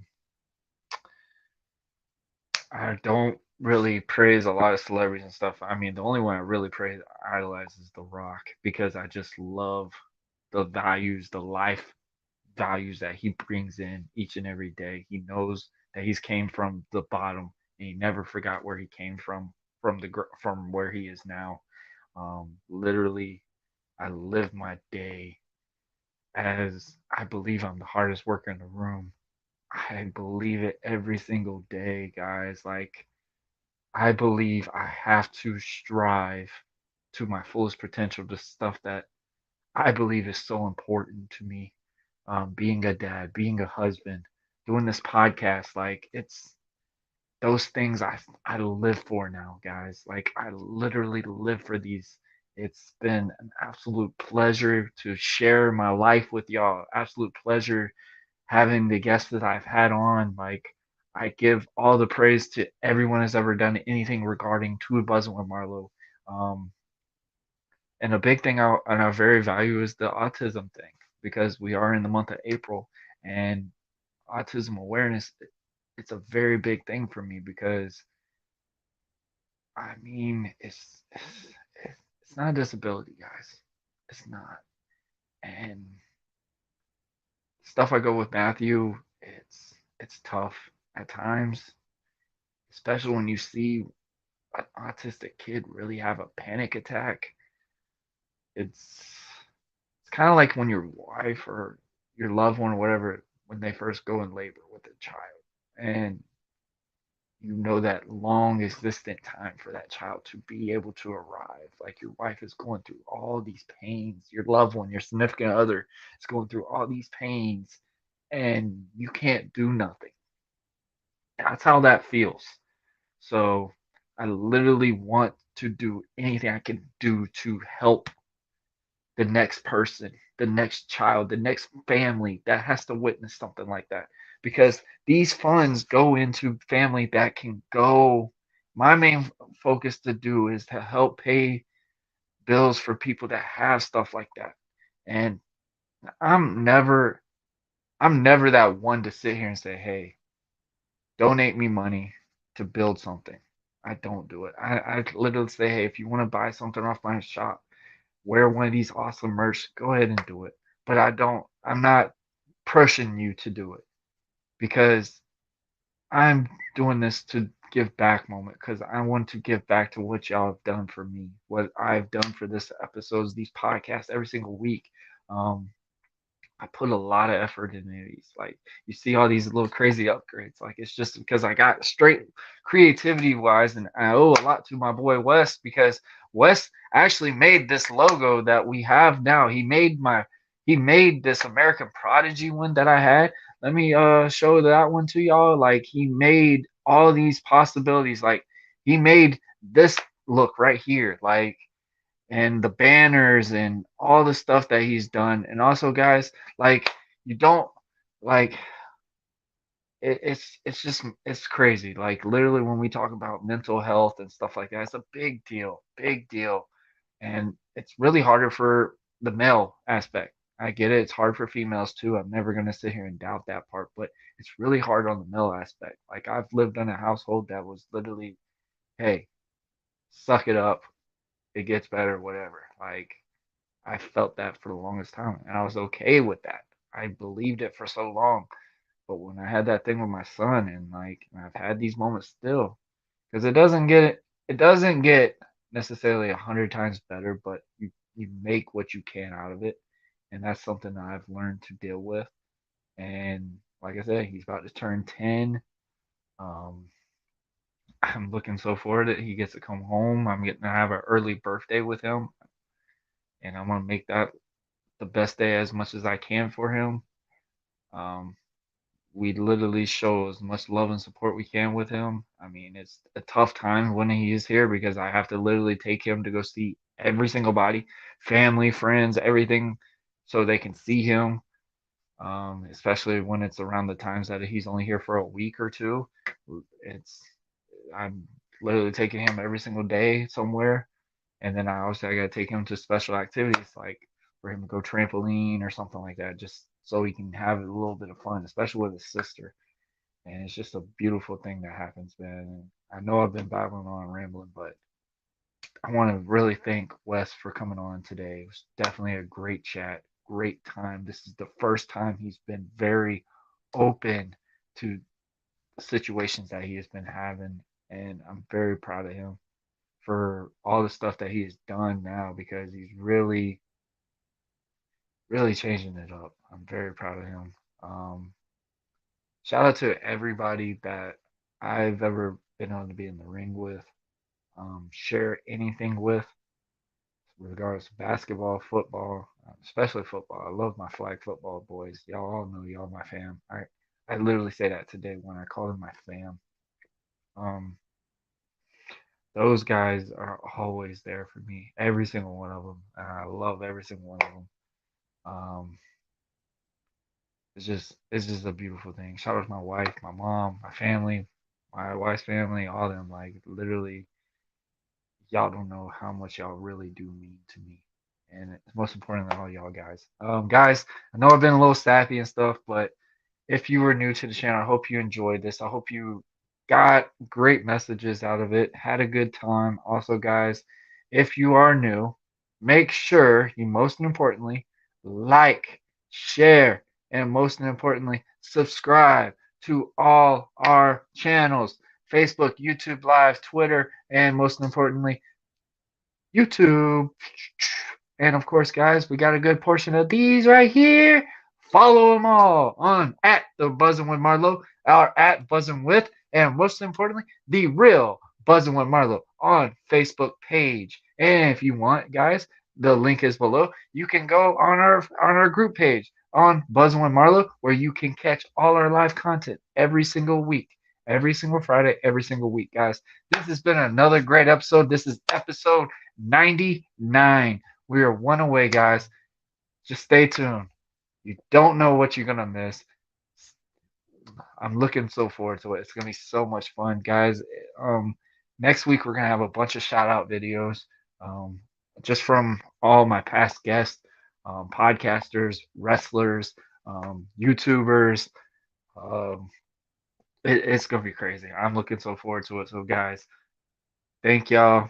I hope everyone has a great day, great morning, great night, great afternoon, wherever you are. And thank you once again for tuning in to Buzzing with Marlowe. And I will be back next Friday with episode 100. Everyone, thank y'all. I love y'all. And most importantly, guys, good night.